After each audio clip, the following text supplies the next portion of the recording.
লালপুর বাগাতিপাড়ার মানুষ আজকে এই কলস প্রতীকের মধ্যে দিয়ে অনেক কিছু স্বপ্ন দেখছে। লালপুর বাগাতিপাড়ার মানুষ এই কলস প্রতীকের মধ্যে দিয়ে শান্তি চাচ্ছে। লালপুর বাগাতিপাড়ার মানুষ এই কলস প্রতীকের মধ্যে দিয়ে ঐক্য চাচ্ছে। এই লালপুর বাগাতিপাড়ার মানুষ কলস প্রতীকের মধ্যে দিয়ে উন্নয়ন চাচ্ছে। এইটা প্রমাণিত হচ্ছে। লালপুর বাগাতিপাড়ার মানুষ আর জেলখানায় যেতে চায় না। লালপুর বাগাতিপাড়ার মানুষকে আর হয়রানি করতে চায় না। আজকে বিভিন্ন প্রার্থী নির্বাচনে দাঁড়িয়েছে, আমাদের বিরুদ্ধে প্রতিনিয়ত কমপ্লেন করছে। আমরা কিন্তু কারোর বিরুদ্ধে কমপ্লেন করি না। অনেকের পোস্টার আছে, অনেকের রঙিন পোস্টার আছে, অনেকের অনেক জায়গায় বিলবোর্ড আছে। আমরা কিন্তু কোনোটাই কমপ্লেন করি নাই। আমাদের বিলবোর্ড পোস্টার রাতের অন্ধকারে চুরি করে নিয়ে যাচ্ছে, সেটাও আমরা কমপ্লেন করি নাই। ওরা যে মামলাবাজ আজকে প্রমাণ করেছে। ওরা গত 1 বছরে লালপুর বাগাতিপাড়া 500 নেতাকর্মীকে মামলা দিয়েছে, 100 নেতাকর্মীকে জেল খাটিয়েছে। আজকে আমার কোথায় কার পোস্টার লাগাচ্ছে কিনা লাগা নাই, আমার কিছু সমর্থক লালপুরের কিছু সমর্থক নামে আজকে মামলা দিয়ে প্রমাণ করেছে তারা দলীয় হয়ে গেছে। তারা আবার মামলা আগামী 12 তারিখের পরে কি করবে সেটা আজকে শুরু করেছে মামলা দেওয়া বিএনপি নেতাকর্মীদের নামে।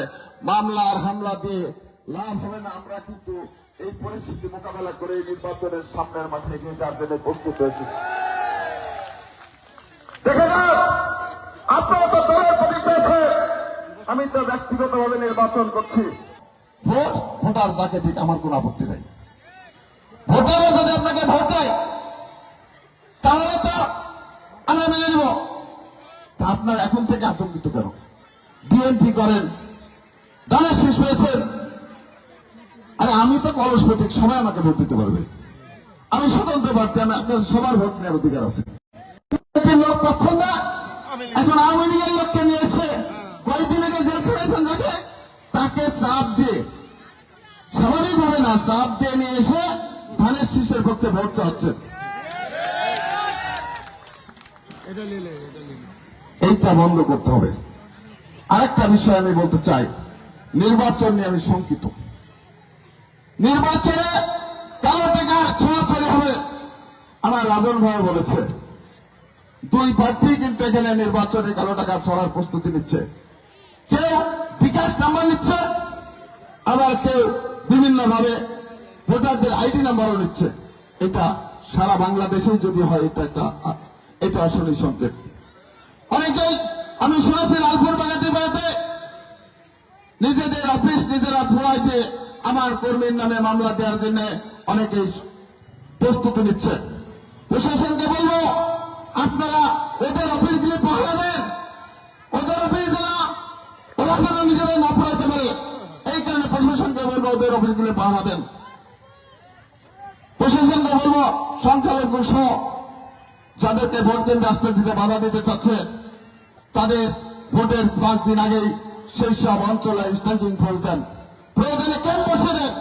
কারণ ভোটারদেরকে ভোট কেন্দ্রে আনা আপনার প্রশাসন, আপনাদের দায়িত্ব। আপনারা তো ক্যাম্পিং করছেন, আপনাদের পক্ষে ভোট নেওয়ার জন্য কে? ওই যে আপনার গণভোটের জন্য, গণভোট কে দিবে?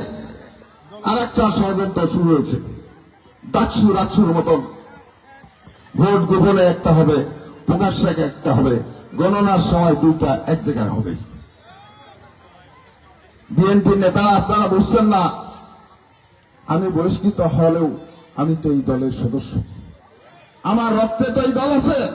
আমি চাইব বিএনপি ক্ষমতায় যাক, আগামী 12 তারিখে তারেক রহমানের সরকার গঠনে এই কলস প্রতীকে আমি নির্বাচিত হয়ে সরকার গঠনে ভূমিকা রাখব। এই কলসের মধ্যে দিয়ে আগামী দিনে বিএনপি ঐক্যবদ্ধ, আগামী দিনে আবার এই প্রতীককে পুনরুদ্ধার করার জন্য আমরা আন্দোলনে আছি। এটা আমাদের আন্দোলনের পথ, এটা দলকে বিভেদ করার পথ না।